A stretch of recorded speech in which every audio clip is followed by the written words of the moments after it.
বন্ধুরা, আশা করি সকলেই ভালো আছেন। স্পোর্টস রিভিউ হাব চ্যানেলে আপনাদের সবাইকে স্বাগত। 28শে জুলাই রবিবার ইন্ডিয়া 2024 সালের প্যারিস অলিম্পিকে প্রথম মেডেলটি পেল।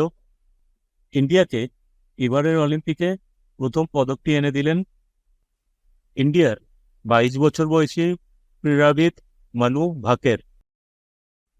তিনি 10 মিটার এয়ার পিস্তল ইভেন্টে ব্রোঞ্জ পদক জয়ী হলেন। ইভেন্টে একটা সময় মানু ভাকের দ্বিতীয় পজিশনে এসে গিয়েছিলেন।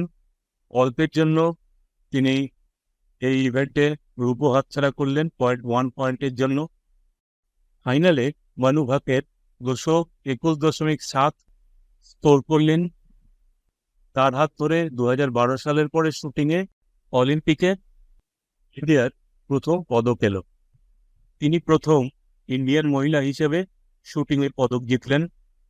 অলিম্পিকে 27শে জুলাই 10 মিটার এয়ার পিস্তল ইভেন্টের কোয়ালিফিকেশনেও মানু ভাকের থার্ড হয়ে শেষ 8-এ পৌঁছেছিলেন। আর ফাইনালে প্রথম থেকে শেষ অবধি মাথা ঠান্ডা রেখে তিনি পদক জয় করলেন।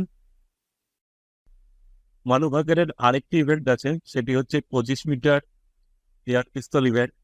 আমরা আশা করব 10 মিটার এয়ার পিস্তল ইভেন্টের মতো 25 মিটার এয়ার পিস্তল ইভেন্টেও তিনি সফল হবেন এবং ইন্ডিয়াতে আরও একটি মেডেল এনে দেবেন। আশা করি আজকের ভিডিওটি আপনাদের ভালো লেগেছে। ভিডিওটি শেষ অবধি দেখার জন্য আপনাদের সবাইকে আন্তরিক ধন্যবাদ।